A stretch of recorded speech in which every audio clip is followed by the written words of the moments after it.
HighBridge, a division of Recorded Books, presents The Virility Paradox, the vast influence of testosterone on our bodies, minds, and the world we live in. By Charles J. Ryan. Read by P.J. Ochlan. Introduction. Let us begin at the end of a life. Although his death certificate doesn't say so, my patient Jimmy died because of the irrepressibility of testosterone. I watched it happen slowly, over years, and did my best to stop it. Jimmy was in his early 70s, and like me, was a big, tall guy with an Irish surname who wore his heritage proudly. During the 4 years he was under my care, we'd bonded over that and other commonalities ranging from raising daughters to the San Francisco Giants. We became close, as is common in my line of work if you choose to let it happen, and not all of us do. After his death, his wife Barbara gave me a couple of his cashmere sweaters. They were beautiful, and for a while I made a point of wearing them to work on days when I might run into her while she worked at the hospital gift shop. But truthfully, not only were they a bit too big, but I also felt constricted by the grief they carried, and I eventually donated them away. I guess there are limits to that closeness. My last moments with Jimmy occurred less than an hour before he died. Barbara had called while I was flying home from a work meeting, and I listened to her voicemail while driving back from the airport. Her soft voice was full of pain. She was all alone with Jimmy and knew this was the end. "Could we talk?" she asked. I called her back and arranged to come by. Their apartment was on my way home, and I appreciate that the occasional house call is good for the soul, mine included. I parked on the steep sloped street and made my way up the staircase to the door of a classic San Francisco Victorian, where Barbara greeted me with a tight hug. She's one of those short, energetic women for whom the word feisty seems to have been invented, but her worry, fear, and exhaustion were palpable. Most cancer deaths now occur at home, and while home care eliminates a costly and needlessly sterile hospital death, it also lessens the chances that a doctor will be at the bedside at the end to support and comfort patients and their families. This insulation between doctors and dying, though it may protect us doctors from burnout, also removes us from the raw corporeality of witnessing death, an experience that can inspire us to fight even harder for the living. Jimmy was in the bedroom, in an adjustable hospital bed that had been placed next to the bed he'd shared with Barbara for decades, close enough to allow the couple to touch. One look confirmed that although his heart was pumping and his lungs were taking in air, Jimmy had crossed into a place from which he would not return. He was breathing rapidly and barely responsive. His previously muscular body had been reduced to bony protuberances and wasting muscles, all of it tinged a sickly yellow, and the ammonia-like smell of his breath spoke of the necrosis raging inside him. He didn't appear to be in pain, but he didn't appear to be at peace either. I stayed for about an hour, examining Jimmy, speaking to him in a reassuring tone, and holding his hand while Barbara and I discussed the next steps. Medically, there wasn't much to do. A dose of morphine to ease the labored breathing, little more. It wouldn't be long. She had questions. How much time did they have? Was he in pain? What about medication? And I did what I could to answer her. But mostly we just sat. Soon their daughter arrived and Jimmy seemed more comfortable. Sensing that it was time for me to go, I quietly said goodbye, leaving the intimacy of Jimmy's remaining moments to his immediate family. If they needed anything, the hospice team was just a few minutes away. I left at about 7:15. Jimmy died just after 8 o'clock. I still see Barbara from time to time, and I often think about the fact that, if not for prostate cancer, she and Jimmy would likely have enjoyed many more years together. Their story is not an anomaly. Cancer kills about 600,000 Americans every year, and around 30,000 of those deaths are from prostate cancer.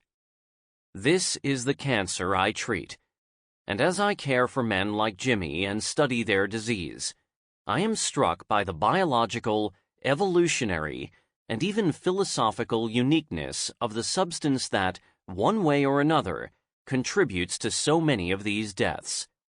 I am referring, of course, to testosterone. This book is about the breadth of testosterone's effects on the human body.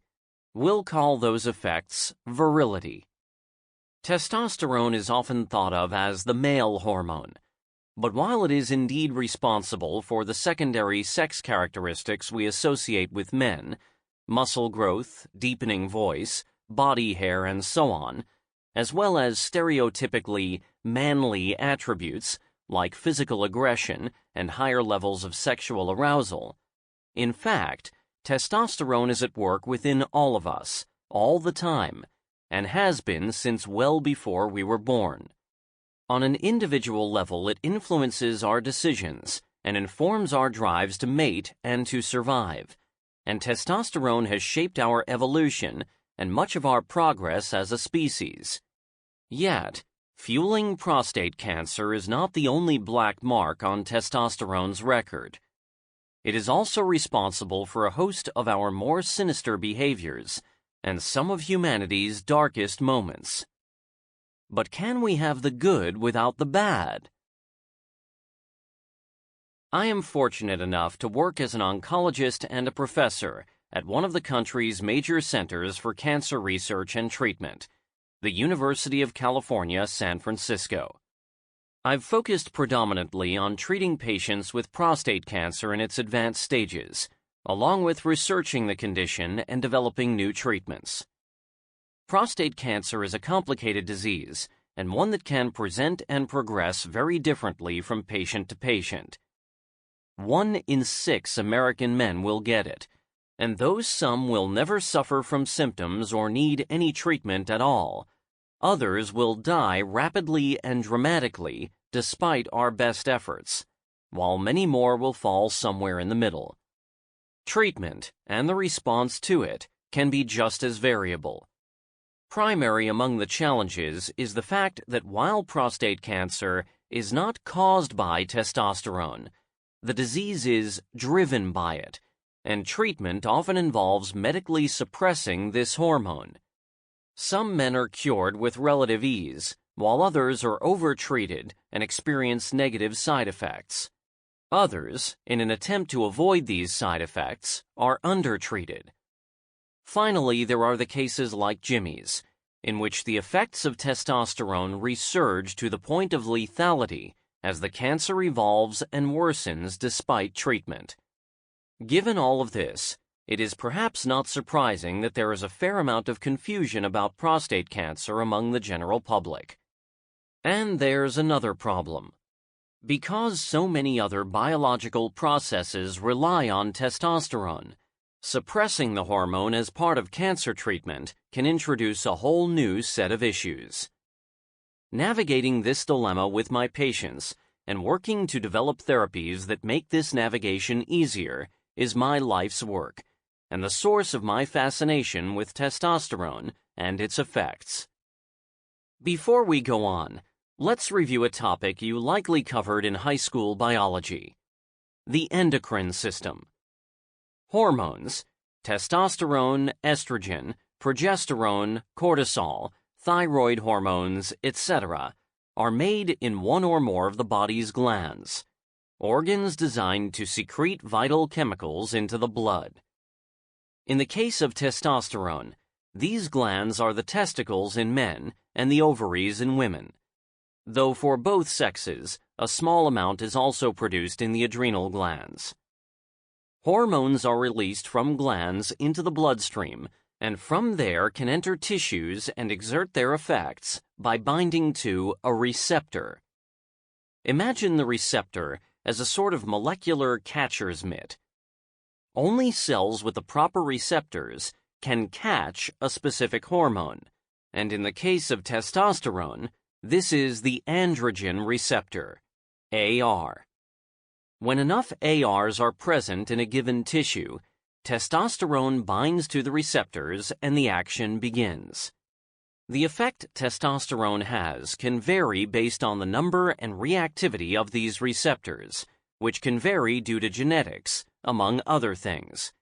And if a tissue has no ARs or not enough of them, testosterone will have no effect at all. This is why testosterone affects some parts of the body, your hair, your moods, or your muscles, but not others, your eyes or lungs, for example. Another important player in the endocrine system is the brain. Not only does the brain have receptors itself for various hormones, androgen receptors among them, but a small structure in the brain called the hypothalamus also operates as a sort of thermostat, regulating hormone levels to keep them in balance. When a particular level gets high, the hypothalamus responds by sending a signal to the corresponding gland, instructing it to stop secreting the hormone in question. Likewise, when the level gets low, the hypothalamus instructs the gland to step up production. With testosterone, it works a bit like this. Testosterone is made in the testicles or ovaries in response to stimulation from the brain, and from there, it flows through the blood and finds tissues with androgen receptors where it can bind and turn on its effects. In muscle tissue, for instance, the effect is the muscle getting larger and stronger. In the skin, testosterone may lead to hair growth or hair loss, depending on the location and the individual. If the cell that receives testosterone is in the skin of the scalp, it may suppress hair growth, but if that cell is in the skin of the face, it may make a beard grow. More on this later. You get the idea. Testosterone is a member of the steroid family of molecules, which also includes estrogen, the primary female sex hormone. When you hear about an athlete taking steroids, it is likely some form of testosterone or a related molecule, even though the term steroid covers a range of hormones. One detail I've always found fascinating is how similar all the hormones are to one another, despite their dramatically different effects on the body. Testosterone, for example, is made up of 19 carbon, 28 hydrogen, and 2 oxygen atoms. Its molecular formula is C19H28O2, whereas estradiol, or estrogen, has 18 carbon, 24 hydrogen, and 2 oxygen atoms, C18H24O2. The difference between estrogen and testosterone is just 1 tiny carbon and 4 hydrogen atoms, yet the effect of those differences governs how you look, how you think, and more. This isn't some sort of molecular coincidence either. Estrogen is made from testosterone through one quick chemical conversion. Seems like there could be an Adam and Eve metaphor here, but I'll refrain. Let's exchange our ball and mitt metaphor for one a bit more accurate and nuanced. A key and a lock. Imagine that the minute differences between estrogen and testosterone are like notches on a house key. The receptor, then, is the lock. Androgen receptors are unlocked by testosterone, estrogen receptors by estrogen. In most cases, the key turns smoothly and the door swings open. But sometimes locks get stuck, and sometimes keys get jammed. Some doors have many locks, some doors don't have any, and some locks get used a lot, others only rarely. One thing is certain. The wrong key will never open the wrong lock, no matter how hard you try, and the same is true of hormones and receptors. Testosterone needs to bind to an androgen receptor in order to take effect. This concept is the foundation from which we can start to explore the intricacies of the testosterone system, and these are two of the forces at work in what I call the virility triad. The virility triad is the system by which testosterone expression is governed through relationships between testosterone levels in the blood, variations in androgen receptors, and the influence of fetal testosterone, each of which will be discussed more later in this book. Testosterone continues to fascinate me in part because, like our species as a whole, it is driven to win. This molecular system seems to have its own survival instinct. We might suppress it temporarily, but in the long run, it is irrepressible. The hormonal therapy Jimmy received eventually stopped working because prostate cancer did what cancers do: harnessed the molecular survival instincts within its host. These molecular instincts emerge in other arenas of life as well. If we could find a way to overcome that irrepressibility, we might cure prostate cancer. But who knows what damage we would do by eradicating testosterone entirely. This is the paradox of virility. The story of testosterone and its expression in humans has two sides, one beautiful, one ugly. To our benefit, virility shapes our desire to explore, build, survive, and procreate in both men and women.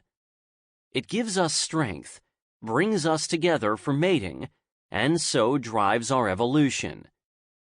If not for testosterone, our species would have died out long ago, and virility and its effects permeate the art, literature, and fellowship of every known culture. Without it, the world would be a drastically different place. Yet there's another side. Scientists have found associations between virility and violence, crime, poverty, and unstable relationships. Recent experimental data shows that high levels of testosterone can negatively affect a person's capacity for compassion, generosity, and empathy. When the delicate balance of our hormones is disrupted, the result can be any number of diseases and disorders, and testosterone can fuel processes with the power to destroy us.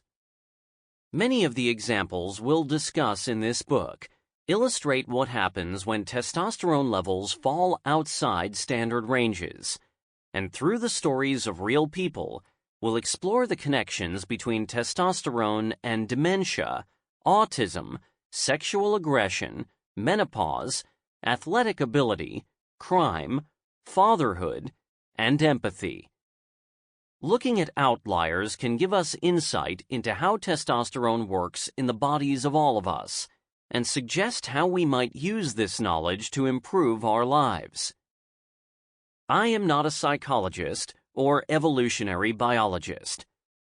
I am a clinician who cares for living patients, and as such, I approach clinical problems as a confluence of biological, social, and environmental factors.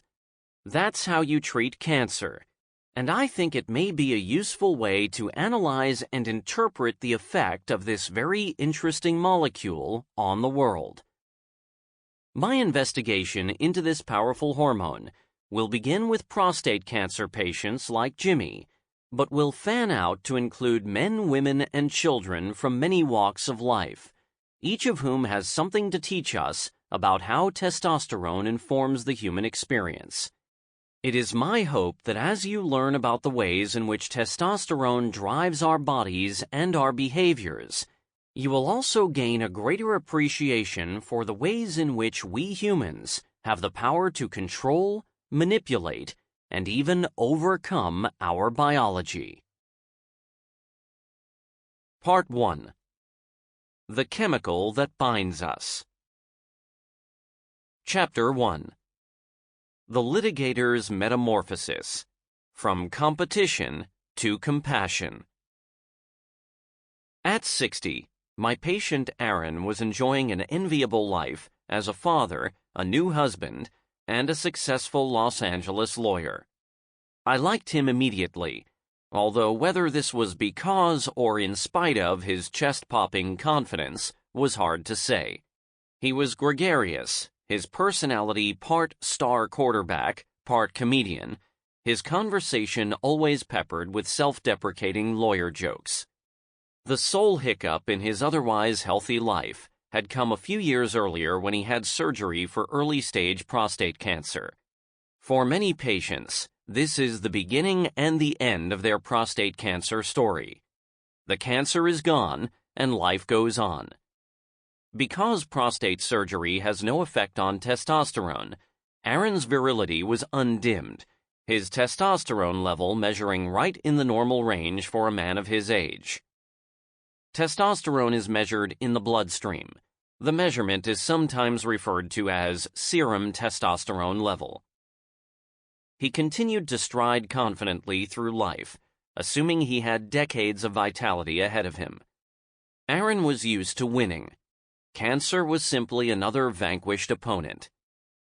Unfortunately, that sense of invincibility came crashing down a few months before I met him, when a routine blood test revealed that his levels of PSA, prostate-specific antigen, were rising rapidly, a clear sign that the cancer persisted somewhere within him. From that moment on, we knew we couldn't cure Aaron's cancer. Luckily, it was still very treatable, with a prognosis measured not in weeks or months, but years, hopefully a decade or more. We'd control the cancer's spread with what is called hormonal therapy. It's a misleading term, as rather than providing additional hormones, as you might expect, the therapy involves suppressing one, testosterone. The medication I prescribed, a shot given every 3 months, would reduce Aaron's testosterone from about 400 nanograms per deciliter to somewhere between 25 and 50 nanograms per deciliter. In some cases, levels can fall all the way to 0. Suppressing his testosterone is the first step in controlling the disease. Testosterone fuels the cancer cells threatening Aaron's life, but it also fuels Aaron himself, affecting everything from his libido to his mood, appearance, and even the decisions he makes on a daily basis. Thus, in a way, patients with very low testosterone levels due to hormonal therapy, there are over 1 million of them, are a living laboratory for study of the hormone's effects on the bodies and minds of men, similar to what is called a knockout mouse model, an experiment in which a specific gene is eliminated in a strain of mice, allowing us to understand the gene's function by observing the changes that arise in its absence. Hormone depletion can hold cancer at bay for a long time, but at what cost to Aaron and others like him? On the other hand, could there possibly be benefits to low testosterone that extend beyond cancer treatment? The winner effect. Testosterone spikes when we win, at just about anything. This is known as the winner effect, and it was one of the earliest and most important observations linking behavior to testosterone. These spikes in testosterone occur in competitive settings of all types, from sports and business to dating, hunting, and even chess.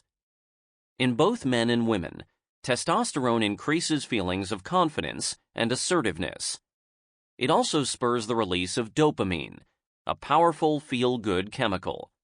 What's more, not only does this winning burst of testosterone make us feel dominant and primed for further competition, it also ensures that this competition will be even more rewarding in the future. The higher levels of testosterone following a win stimulate the production of more androgen receptors in the brain, in essence, making more cylinders for this fuel to drive. It is what we call a feed-forward system. The spike in testosterone is both an effect of the victory, one underlying its thrill, and a cause of further testosterone-driven thoughts and actions. Aaron is an embodiment of a persistent winner effect. It transformed him. During his visits to my office, he's slowly opened up to me, reflecting on how he became what he calls a card-carrying he-man. As a child growing up in 1960s Chicago, he stuttered and was overweight. Classmates called him Porky Pig, and at home he suffered the insults of yet another put-down artist, his father. Dad looked at the stuttering as a sort of performance failure, he told me. I guess I was an embarrassment to him. Aaron grew up an angry kid. There were fights on the playground, with his brother, and even in the classroom, which led to frequent detentions and more wrath from his father. He yearned to escape, and after he'd worked his way through college as a taxi driver, his golden opportunity arrived, in the form of admission to one of California's top law schools. This is where his transformation began, one that epitomizes the feed-forward nature of the winner effect in particular, and the testosterone system in general, a system in which success breeds success, at the molecular, personal, and societal level. Aaron took on the law, California, and his future with vigor and enthusiasm. With the move west, away from his past and his father, he flourished. The stutter long gone, he was easily the smoothest talker in his class. His athletic ability also blossomed, and he became a regular at the local gym and began competing in club basketball tournaments. Well-built, with soft blue eyes, he attracted women drawn to his eloquence, athletic body, and confidence in the law school's mock trials. I was a womanizer, he confesses. His voice says he is reminiscing. His eyes betray a boast. After graduation, Aaron put his brimming confidence to work in the public defender's office, managing huge caseloads and priding himself on speaking out for those with no one else to speak for them. Judges, the police, and other lawyers took notice, and the more he won and the more fame he gained, the more fearless he felt. Ready for a new challenge, Aaron left public defense and started his own firm with a colleague, continuing to take on cases nobody else wanted, suing police departments, municipalities, and other guardians of public safety for acts of irresponsibility that left people injured or dead. Meanwhile, he and his law partner competed for everything: the toughest cases, the biggest payouts, the most publicity. On weekends, they'd attack one another on the basketball court, in pickup games or one-on-one. Aaron became known for his eloquent, often artful closing arguments, which often produced 6- and even 7-figure awards for his clients. He commanded respect. Moreover, his track record and confidence instilled a fear in opposing counsel that carried over to subsequent cases. In the late 90s, he sued a local police jurisdiction on behalf of the family of a young man who had died in their custody, and won, setting a state record for the largest punitive award of its kind. In the courtroom, he was a master of expressing the anger and frustration of others who had been wronged, all while keeping his own anger under control. Although he admitted to occasional pangs of moral ambivalence, or even sympathy for the other side, he trained himself to suppress these emotions in order to accomplish his goals. He had honed a warrior mentality, and it was paying off. At various points in our conversations, he has referred to his work in terms of the NFL, ancient Rome, and the military, all metaphors of conquest, competition, and victory. This, then, is the winner effect. Winning in head-to-head competition, in the court of law or on the basketball court, would have consistently boosted Aaron's testosterone levels, making him a more confident and aggressive competitor, making him less risk-averse, and increasing his sensitivity to testosterone in the future, in a self-perpetuating loop of victory and payoff. Sample complete. Ready to continue?